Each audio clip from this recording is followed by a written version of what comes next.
everybody. I wanted to make a quick video for you and just clarify a couple of things. I know things got a little crazy in class. I just wanted to make sure everything was clear so we know what we're all doing, so we're all on the same page.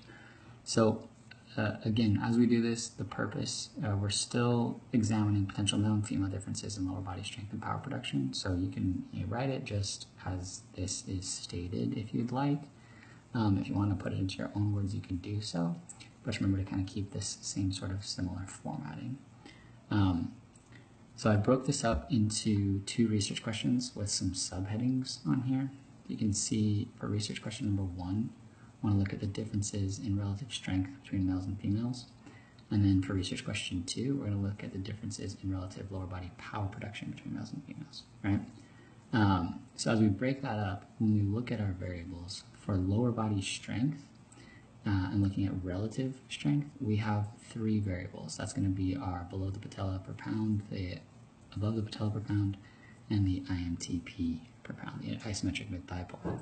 So we'll have, kind of our 3 sort of sub-research questions here. Research question 1A, B, and C.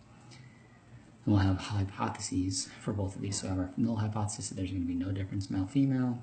There'll be no difference male-female here and here, and no difference male-female here and here.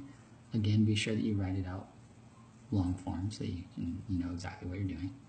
And then you'll also have a predicted alternative, right?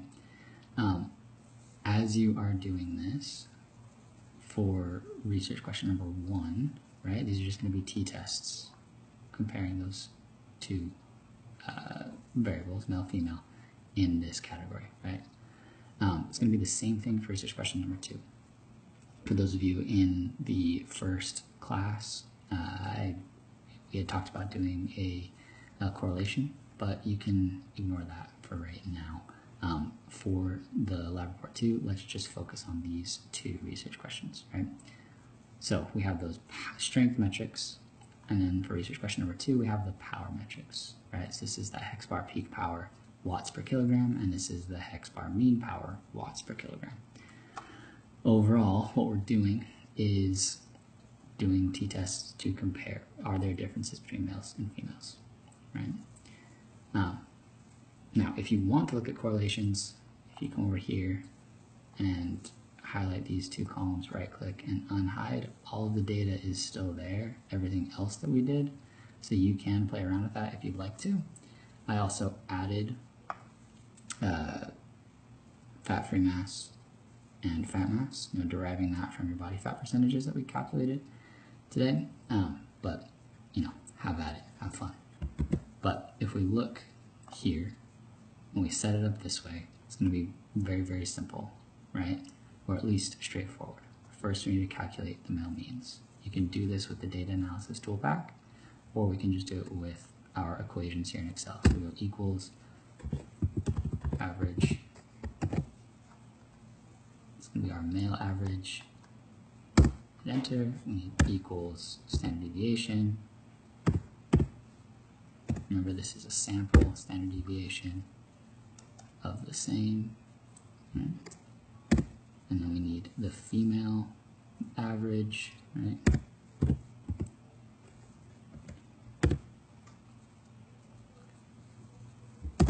And we need the female standard deviation.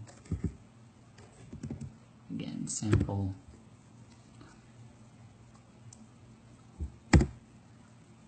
Now you can actually do a t-test because really what we care about is our p-value, and this is going to be our 2-tailed p-value.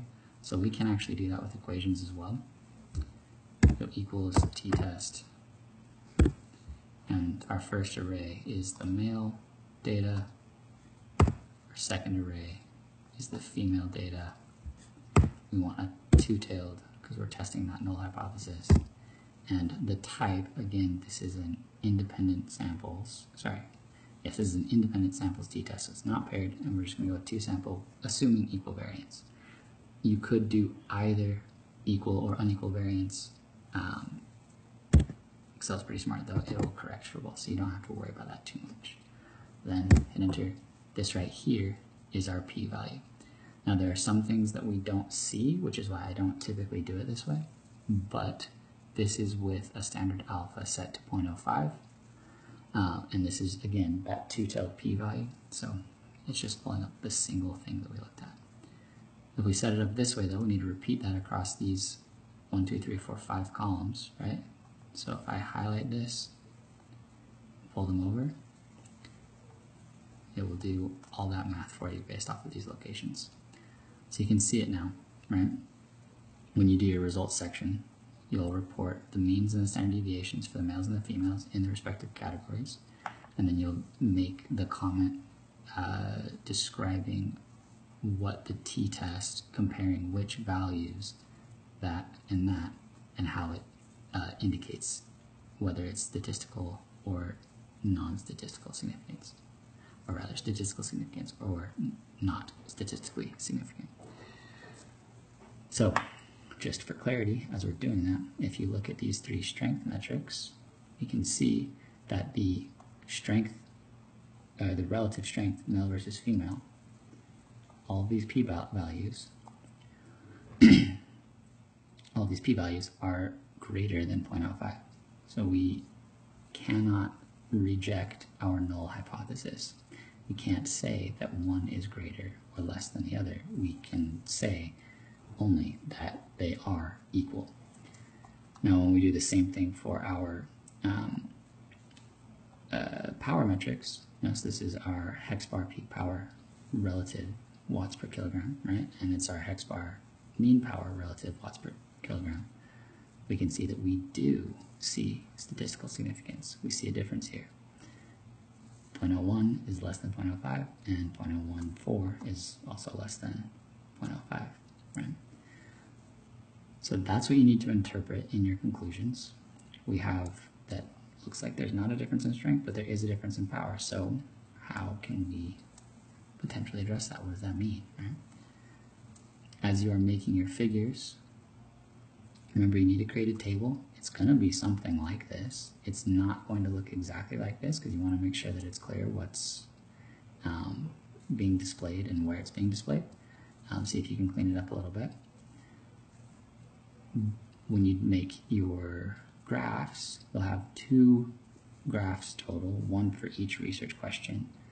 Pick one of these kind of sub-categories that you're going to make a graph about. So you do either the comparison below patella, at the patella, or above the patella, or the IMTP, male versus female. You wouldn't have all 6 columns on each graph here, right? And then the same thing for our second research question, looking at the power metrics, we would see that versus that, or that versus that. You wouldn't do both of them on the same one. So hopefully that makes sense. Hopefully that clarifies things. Don't hesitate to reach out if you have any questions. And good luck with your lab report.